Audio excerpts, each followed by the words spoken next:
مجید فرقان حمید میں یوں تو 6600 سے زیادہ آیتیں ہیں. ہمیں تو ہر آیت کو پڑھنا چاہیے، ہر آیت کو سمجھنا چاہیے، مگر اسپیسیفکلی خاص طور پر 89 کے قریب آیتیں وہ ہیں جس میں رب کریم نے ڈائریکٹلی براہ راست ہم سے بات کی ہے. یا ایھا الذین آمنو کہہ کر، اے ایمان والو، ٹھیک ہے، او یو بلیورز، یہ ڈائریکٹلی مجھ سے اور آپ سے میرے رب نے بات کی ہے. اچھا، اب دنیا میں ہمارا باس ہم سے بات کرے، ہمارا جس کے سپروائزر ہم سے بات کرے، ہمارا کسٹمر ہم سے بات کرے، ہماری فیملی ہم سے بات کرے، ہمارے دوست ہم سے بات کرے، جتنا امپورٹنٹ شخصیت ہم سے بات کرتی ہے ہم اس کا میسج پہلے سنتے ہیں، توجہ سے سنتے ہیں. کچھ لوگ ہماری زندگی میں بڑی پریورٹی رکھتے ہیں، ہم نے اپنے موبائل فون میں بھی کچھ پریورٹی نمبر رکھے ہوتے ہیں کہ یار یہ میسج سب سے پہلے سننا ہے. اللہ کا پیغام تو سب سے زیادہ امپورٹنٹ ہے نا، اور جس میں رب نے مجھ سے بات کی ہے. انفارچونیٹلی حالت یہ ہے کہ 30 سال 40 سال 50 سال زندگی گزر گئی، اب تک صرف وہ 89 آیات بھی ہم نہ پڑھ سکے جس میں اللہ نے مجھ سے اور آپ سے، جی ہاں آپ سے اور مجھ سے بات کی ہے. تو نیت میں نے یہ کی کہ کیوں نہ کوشش کریں کہ ان آیتوں کو باری باری پڑھنے، سننے اور سمجھنے کی کوشش کریں. کہ آج قرآن پاک میں جو سب سے پہلی آیت، کوشش یہ بھی کریں گے کہ اس کو سیکوینس وائز چلائیں.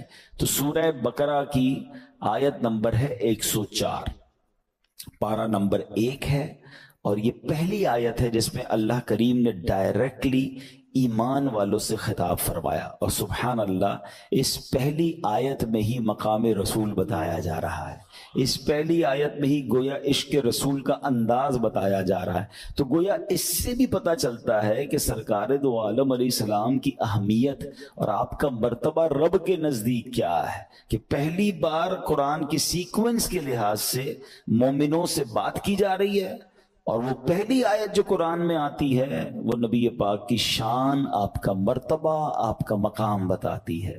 سبحان اللہ، یہ شان ہے جناب رسول اللہ صلی اللہ تعالی علیہ وسلم کی. سیدی اعلیٰ حضرت امام اہل سنت لکھتے ہیں نا، وہ خدا نے ہے مرتبہ تجھ کو دیا، نہ کسی کو ملے نہ کسی کو ملا، کہ کلام مجید نے کھائی شہا، تیرے شہر و کلام و بقا کی قسم. تو یہ شان ہے جناب رسول اللہ صلی اللہ تعالی علیہ وسلم. قرآن کہتا ہے بسم اللہ الرحمن الرحیم، یا ایھا الذین آمنوا لا تقولوا راعنا وقولوا انظرنا واسمعوا وَلِلْكَافِرِينَ عَذَابٌ أَلِيمٌ. اب یہ آیت میں بہت خوبصورت بات سکھائی گئی ہے، اور بہت پیارا اس کا بیک گراؤنڈ ہے، بہت شاندار اس کی وجہ ہے. پہلے ترجمہ سنتے ہیں.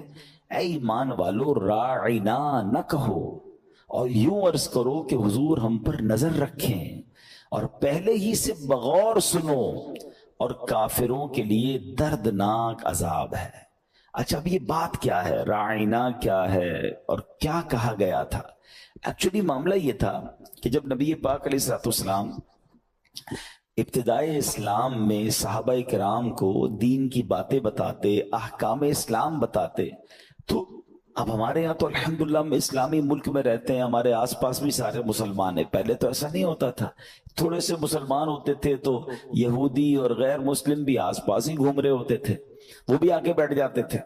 تو نبی پاک علیہ السلام جب بھی صحابہ کو کوئی بات بتاتے تو صحابہ کرام علیہ رضوان کا ایک جو ہے وہ ادب کا ہی انداز کہیں گے، لیکن وہ کیا کہتے تھے، جیسے ہمارے انگریزی میں کہتے ہیں نا، پارڈن پلیز، کم اگین، ذرا دوبارہ بتائیے، ہم کوئی بات نہیں سن پاتے تو ہم یہی کہتے ہیں ذرا ریپیٹ کر دیں.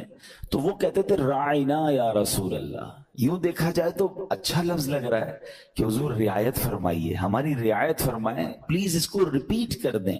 تو نبی پاک علیہ السلام وہ بات دوبارہ دہرا دیتے تھے. لیکن یہودی جو تھے وہ بھی آ کے بیٹھنے لگے اور وہ بھی راعنا راعنا کہتے تھے. اچھا، مسلمانوں کی لینگویج میں یہ معنی ٹھیک تھا، مگر یہودیوں کی زبان میں اس کا کوئی دوسرا معنی بھی بنتا تھا جو ادب والا معنی نہیں تھا، اس کا ڈیفرنٹ معنی تھا، اور وہ اس میننگ میں معاذ اللہ نبی پاک علیہ السلام کی شان میں گستاخی یا مذاق کی نیت سے یہ جملہ اگین ریپیٹ کرتے تھے۔ اب وہاں پر حضرت سعد بن معاذ رضی اللہ تعالیٰ بھی موجود تھے، جن کو یہودیوں کی لینگویج آتی تھی، ان کی ٹرمینالوجیز کو وہ سمجھتے تھے۔ وہ بڑے غصے میں آ گئے، کہہ رہے اے دشمنان خدا و رسول، اگر تم نے ابھی یہ لفظ کہا تو تمہاری گردن سر سے اڑا دوں گا۔ تو یہودی کہنے لگے کہ آپ ہمیں کیوں پرابلم کر رہے ہیں، ہمیں کیوں ٹونٹ کر رہے ہیں، ہمیں کیوں ڈانٹ رہے ہیں؟ آپ کے صحابی بھی تو کہتے ہیں، وہ بھی رائنا کہتے ہیں، ہم بھی رائنا کہتے ہیں۔ اب حضرت سعد بن معاذ رضی اللہ تعالیٰ کو تو پتا تھا کہ یہ کس نیت سے کہہ رہے ہیں، تو آپ بڑے غمزدہ ہو کر، رنجیدہ ہو کر پیارے آقا علیہ السلام کی بارگاہ میں آئے۔ اس سے پہلے کہ وہ عرض کرتے، قرآن پاک کی آیت نازل ہو گئی۔ اللہ اکبر، سبحان اللہ ہے۔ نبی پاک کی شان دیکھیں کہ وہ لفظ ہی پسند نہیں ہے رب کی بارگاہ میں۔ اچھا، اب صرف منع نہیں کہا کہ رائنا نہ کہو، ایک آلٹرنیٹو بیوٹیفل ورڈ دیا قرآن نے۔ اب سوچئے، میں جو بات ڈسکرائب کرنا چاہتا ہوں نا، بہت بڑے بڑے لوگوں کے پاس اب جب جائیں نا تو ان کے آفس کا، ان کے سیکریٹریٹ کا باقاعدہ ایٹیکیٹس لکھے ہوتے ہیں کہ آپ نے اس طرح بات کرنی ہے، آپ نے یہ ڈریس کوڈ پہننا ہے، آپ کا جناب یہ ٹائم ہوگا، پہلے سیکریٹری سے انٹرویو لیں گے، یہ ٹائم لیں گے، واٹ ایور۔ بڑے بڑے آفیسز، درباروں کے اصول بادشاہ خود وضع کرتے ہیں، خود ڈیفائن کرتے ہیں۔ دربار رسالت کی شان دیکھو کہ محبوب سے بات کیسے کرنی ہے، وہ رب قرآن میں بیان فرما رہا ہے۔ کیا کہا؟ اللہ فرماتا ہے اے ایمان والو، رائنا نہ کہو، انظرنا کہو۔ انظرنا کے معنی کیا ہے؟ حضور نظر رحمت فرمائیے، ہم پر نظر فرمائیے۔ اچھا، یہاں ایک اور بہت خوبصورت، بہت ساری کنفیوژن دور ہو جائے گی۔ عاشقان رسول ایک بڑا پیارا وظیفہ پڑھتے ہیں، مل کے پڑھ لیتے ہیں۔ یا رسول اللہ انظر حالنا، یا حبیب اللہ اسمع قالنا، اننی فی بحر ہم مغرق خذ یدی سہل لنا اشکالنا۔ کیا پیاری اس کی بات ہے۔ اس کے معنی کیا ہے؟ یا رسول اللہ ہمارے حال پر نظر فرمائی، انظر حالنا، یا حبیب اللہ اسمع قالنا، حضور جو ہم کہہ رہے ہیں نا، جو عرض کر رہے ہیں وہ بھی سن لیجئے۔ اننی فی بحر ہم مغرق، حضور میں غموں کے سمندر میں غرق ہو گیا ہوں، خذ یدی، میرے ہاتھ پکڑ لیجئے، سہل لنا اشکالنا، حضور میری مشکلیں آسان فرمائیے۔ تو یہ تو قرآن سے وظیفہ ملا ہے۔ کیا کہا قرآن نے؟ رائنا نہ کہو، انظرنا کہو۔ سبحان اللہ، سبحان اللہ۔ اچھا، اب یہاں جو اب بات سمجھنی ہے، اب اس پوری آیت سے جو فلسفہ، جو بات ہمیں سمجھ آ رہی ہے کہ نبی پاک علیہ السلام کی بارگاہ میں کوئی بھی ایسا جملہ، اللہ اور اس کے رسول دونوں کی بارگاہ میں کوئی بھی ایسا جملہ جس کا کوئی اور معنی بھی نکلتا ہو، ادب میں تھوڑی سی بھی کمی آتی ہو، اس کی اجازت بالکل نہیں ہے، ممنوع ہے۔ ایک شاعر نے فارسی زبان میں کیا کہا؟ ہزار بار بشویم دہن بمشک و گلاب، ہنوز نام تو گفتن کمال بے ادبی است۔ وہ کہتے ہیں اگر ہزار بار بھی ہم گلاب سے، مشک سے اپنا منہ دھو لیں، پھر بھی یہ جانے کائنات صلی اللہ تعالیٰ علیہ وسلم آپ کا نام لینا پھر بھی بے ادبی ہے۔ ہماری تو زبان ہی اس قابل نہیں ہے، ہماری تو اوقات ہی نہیں ہے کہ ہم سرکار علیہ السلام کی بات کریں، ان کا نام زبان پر لیں۔ یہ تو بس سمجھ لیں کہ ان کی مہربانی ہے کہ اپنا ذکر کرنے کا موقع دیا، اللہ کی رحمت ہے کہ اس نے اپنا اور اپنے حبیب علیہ السلام کا نام اس گندی زبان سے لینے کی ہمیں توفیق دی۔ ہماری زبانیں کیا کچھ نہیں کرتی ہیں، ہمارے ہاتھ گندے ہو، ہم کھانا کھاتے ہیں، ہاتھ کالے ہوں، ہاتھ گریس والے ہوں، ہاتھ گندگی پہ لگے ہوئے ہوں، ہم اس کو صابن سے دھوتے ہیں، ہم اس کو صرف سے دھوتے ہیں، کتنی بار صاف کرتے ہیں؟ یار نہیں یار، سینیٹائز لگاؤ یار، ہاتھ بڑے گندے کام میں لگے ہوئے تھے۔ زبان گندی باتیں کرتے ہوئے، جھوٹ بولتے ہوئے، حرام باتیں کرتے ہوئے، اور اسی زبان سے ہم اللہ رسول کا نام بھی لیں۔ سوچئے ہمیں زبان پاک رکھنی ہے، اپنے دہن کو پاک رکھنا ہے، کیونکہ اسی زبان سے کلمہ پڑھنا ہے، اسی زبان سے نماز پڑھنی ہے، اسی زبان سے تلاوت کرنی ہے۔ اللہ کرے کہ ہم زبان کے گناہوں سے محفوظ ہو جائیں۔ کیا خوبصورت بات کی کہ ادب گاہیست زیر آسماں از عرش نازک تر، نفس گم کردمی آیت جنید و با یزیدی جہاں۔ کہتے ہیں آسمان کے نیچے ایک ایسی ادب گاہ ہے جو عرش سے بھی زیادہ نازک ہے۔ حضرت جنید بغدادی اور حضرت با یزید بستامی بھی یہاں سانس روک کر حاضری دیتے ہیں۔ یہ مقام ہے جناب رسول اللہ صلی اللہ علیہ وسلم کا، اور صحابہ کرام علیہ رضوان اسی انداز میں پیارے آقا کے دربار میں جب پیش ہوتے تھے نا، تو صحابہ کرام کا انداز یہ ہوتا تھا کہ جب آپ بیان سنتے نا نبی پاک کا، تو دیکھنے والے یہ سمجھتے کہ ایسے بیٹھے ہیں کہ آپ کے سروں پر آ کر پرندے بھی بیٹھ جائیں، اسٹل بادب۔ بلکہ یہاں تک حال تھا کہ صحابہ کرام نبی پاک علیہ السلام کے ادب کی وجہ سے سرکار علیہ السلام کو نظر اٹھا کر دیکھتے بھی نہیں تھے، آنکھیں جھکا کر، سوائے ابو بکر صدیق رضی اللہ تعالیٰ عنہ اور حضرت عمر فاروق رضی اللہ تعالیٰ عنہ کے علاوہ صحابہ نبی پاک کو آنکھ بھر کر بھی نہیں دیکھتے تھے۔ ادب اتنا تھا۔ نبی پاک علیہ السلام کو سیدنا صدیق اکبر حضرت عمر فاروق بیان کے دوران دیکھا کرتے، مسکراتے، میرے آقا انہیں دیکھ کر انہیں بھی مسکرایا کرتے تھے۔ کئی صحابہ سے جب نبی پاک علیہ السلام کا حلیہ پوچھا گیا نا کہ اپیرنس بتائیں، نبی پاک کیسے دکھتے تھے، تو کئی صحابہ یہ کہتے ہم نے تو نظر بھر کے دیکھا بھی نہیں ہے، ہم اپنے اندر وہ ہمت ہی نہیں پاتے تھے۔ ہم نبی پاک کے دربار میں ضرور جاتے تھے، مگر ہم کیسے اس جلوہ جانا کا دیدار کریں۔ اللہ اکبر! اب اس میں کتنا بڑا سبق ہے ہم جیسے گناہگاروں کے لیے۔ اللہ مجھے اور آپ کو بار بار مدینہ پاک کی حاضری عطا فرمائے، مگر لوگوں نے مدینہ منورہ کو بڑا گرانٹڈ لے لیا ہے، بڑا آرڈنری لے لیا ہے۔ ٹھیک ہے یار، ٹریول پہ کہاں جا رہے ہو؟ مدینہ جا رہا ہوں۔ ارے پتہ ہے کدھر جا رہے ہو؟ یہ کون سا دربار ہے؟ یہ کون سا مقام ہے؟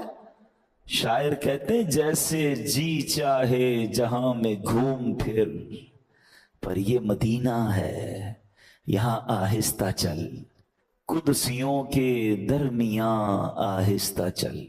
قدسی کس کو کہتے ہیں؟ فرشتے۔ آپ کو پتہ ہے مدینے میں آپ کبھی جائیں کسی بڑے وزیر اعظم ہاؤس، پریزیڈنٹ ہاؤس، کسی پیلس کے پاس جائیں بادشاہ کے، وہاں آپ کو فوجی پہرے دیتے ہوئے نظر آئیں گے۔ ایسے ہی ہے نا، گارڈز ہوتے ہیں۔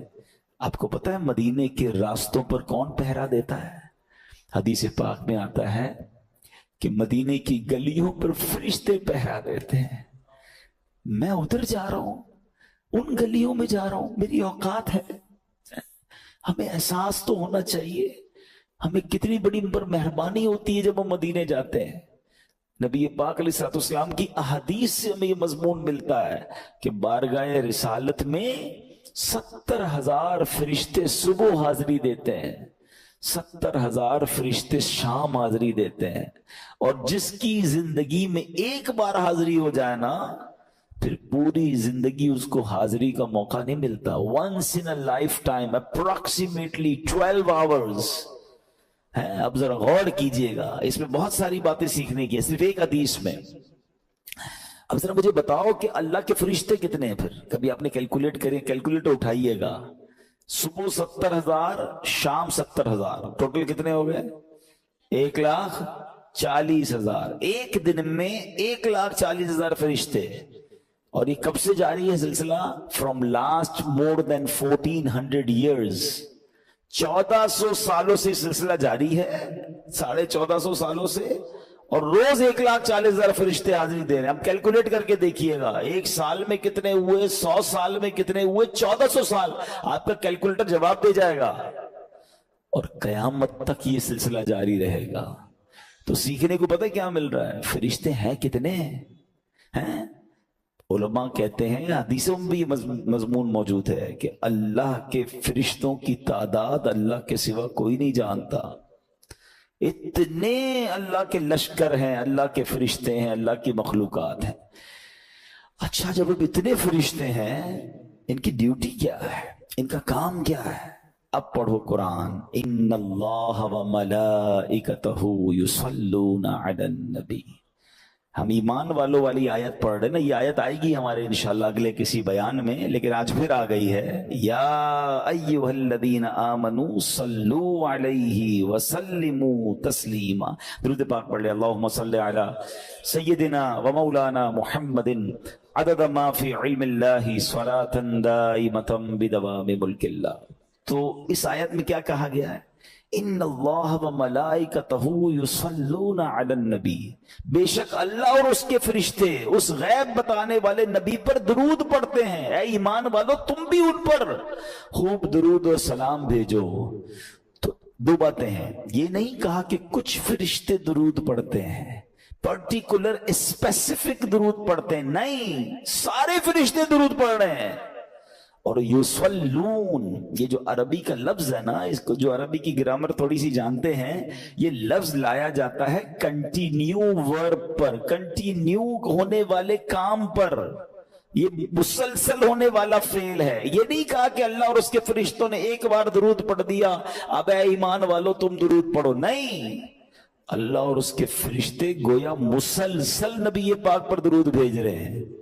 اربوں نہیں، خربوں نہیں، انکاؤنٹیبل اینجلز ہر وقت نبی پاک پر درود بھیج رہے ہیں.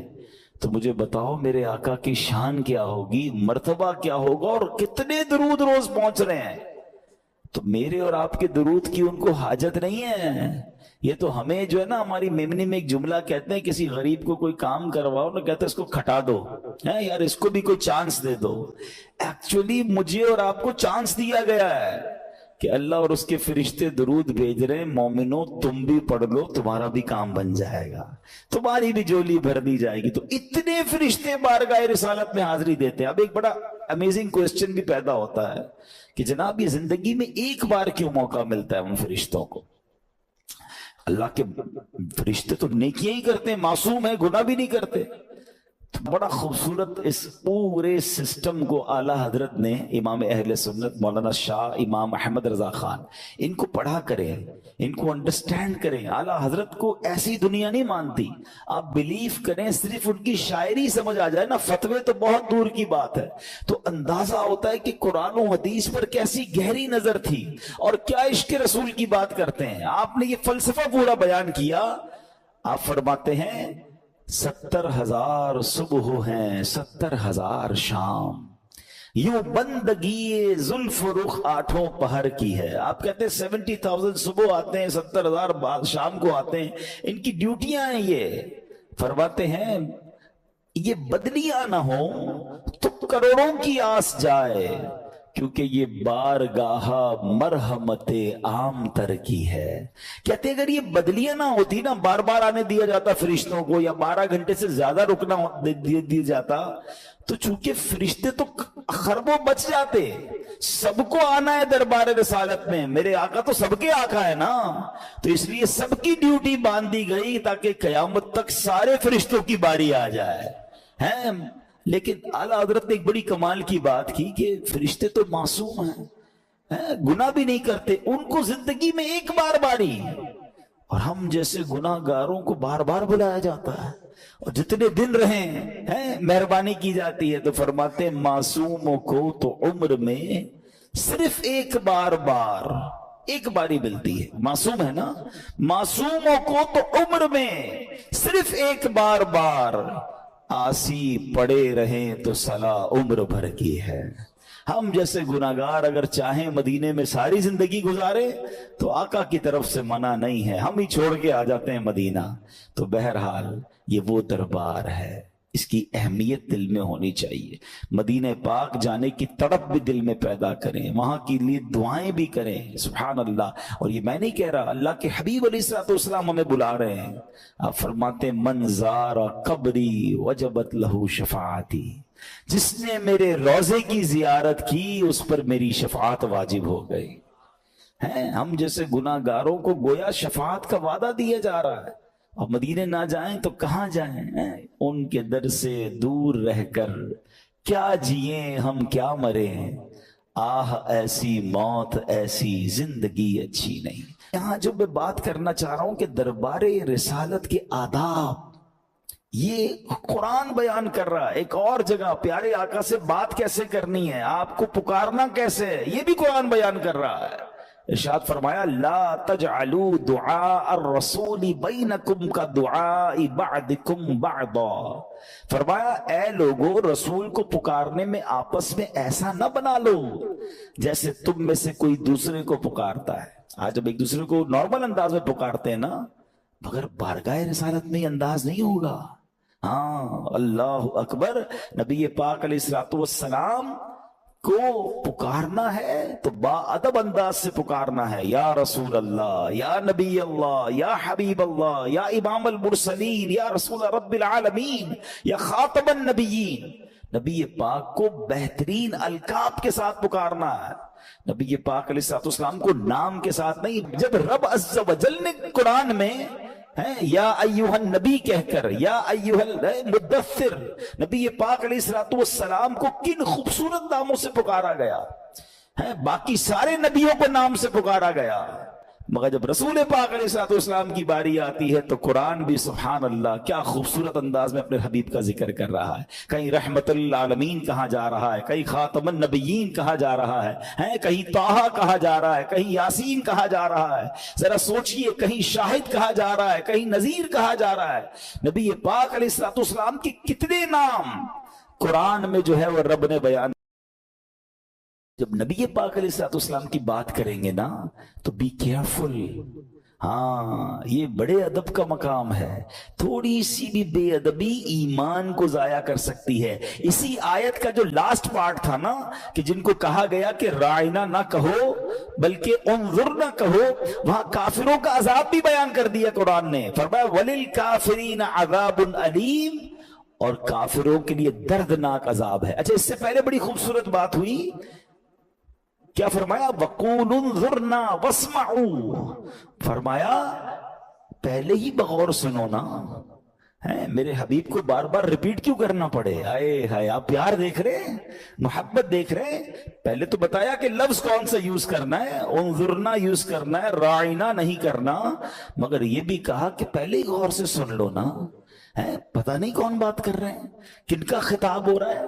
فوکس ہو کر بار بار میرے حبیب کو ریپیٹ نہ کرنا پڑے. آئے ہائے، شاید آپ اس کو فیل کریں. اور رب عز و جل نے اپنے حبیب سے کس خوبصورت انداز میں پیار کا اظہار فرمایا کہ میرے نبی کو بار بار ریپیٹ نہ کرنا پڑے، پہلے ہی غور سے سن لو.